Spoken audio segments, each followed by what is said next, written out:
Please introduce yourself.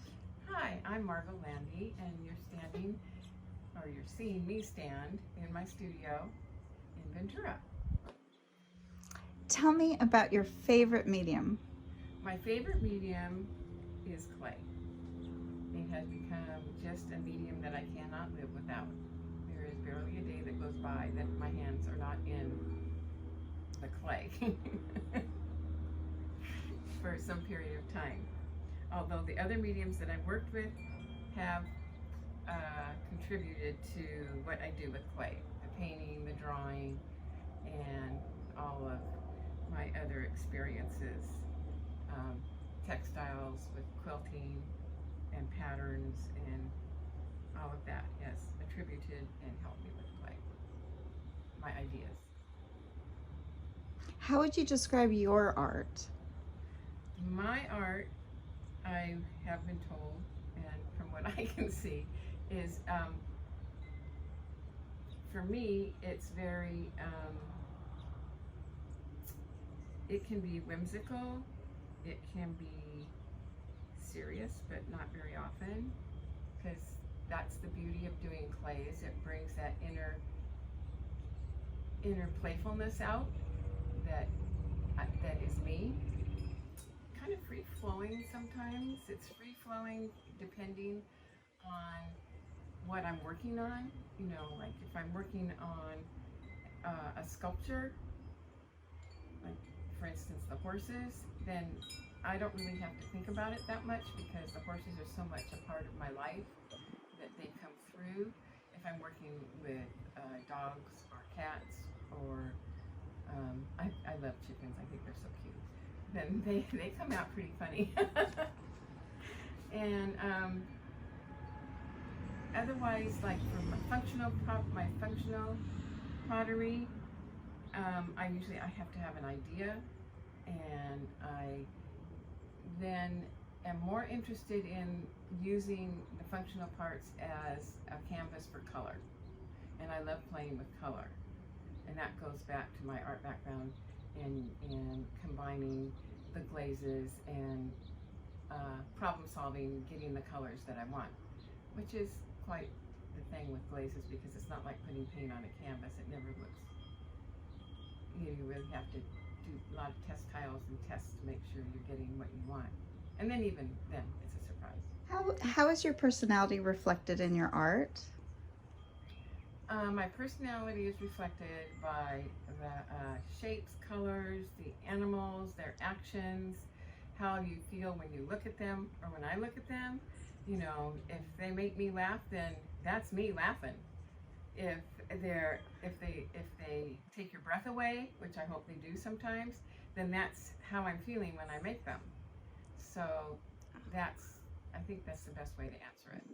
And so you must love animals. You do a lot of animals. I love animals. I do. Tell me about your horses. My horses are my special, really my special love. There's a love that I have for the horses that I have for no other. I mean, I love my other animal. I really do love all my animals, but horses are my soul, and I've had that love since I was probably 3.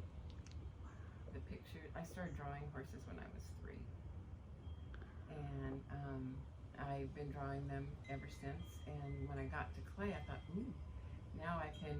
I was drawing them, painting them on some pieces, and that's fun. But I've really found that the sculpture is much more fun for me because I can bring out more personality in the horses. And since I have the 4 and I watch them every day and I know their personalities, all those personalities that you see in any horse are one of the 4 of mine, or the ones that I've had over the years that have passed on.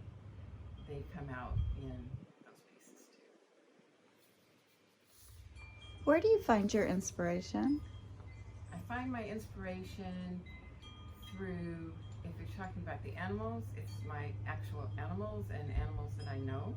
The dogs, you know, I know the flick of their ear, the lift of their eyebrow. The horses, every movement they make, you know, their interaction and relationship with me. Cats, I love cats, but I can't have them because my dogs would probably eat them. And so I know their playfulness and how kitties are. My other work and inspiration comes from nature, and my love for, you know, natural plants and flowers and you know, the mountains, the water, all that what comes out. A lot of it in my colors. I have some mugs that I have that are really beachy vibes right now. They look kind of, I don't know if someone else would look at them that way, but that's what I thought of with the glazes. And tell me about your favorite piece. My favorite piece is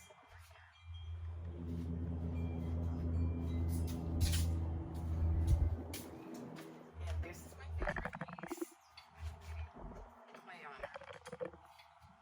This is my favorite piece, and I call it freedom. It just represents a freedom of life I'm experiencing now, and the freedom I feel when I ride. If I'm on the horse, I feel like I have wings.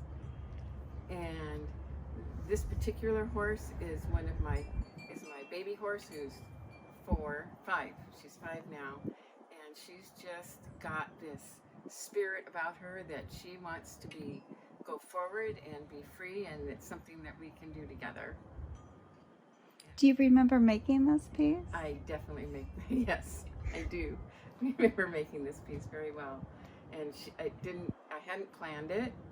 I knew that it was going to be a horse. And then I thought, well, I don't usually put people on the horse, but I started thinking of Nina, who this horse reminds me of and is made after, and how she makes me feel when I'm on her. And we travel together. Mm-hmm. Show me the whole piece. Okay. All the way around. I'm going to try to turn her around. Oh, it's gorgeous. And this piece was raccooned, which means it was taken out of the kiln, and then it's glazed. This part is all glazed, and it's all one color, but it came out all these different colors because of the fire. And the horse had no color on it, so the horse is smoked.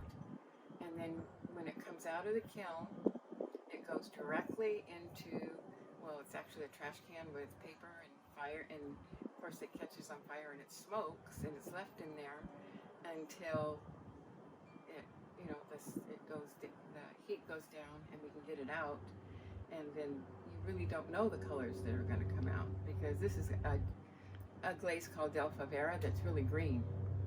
It's on a darker clay, but I never expected the golds and coppers like this, and then the blues up here that came out. That's the raccoons, because I couldn't think of how I wanted to glaze it, and I didn't think glaze would do it justice. And then Jeannie Thompson was going to be, I was taking her class, and it was for raccoon. I thought, oh, this is going to be perfect. And she said, let's put it in, and we did. Thank you so much.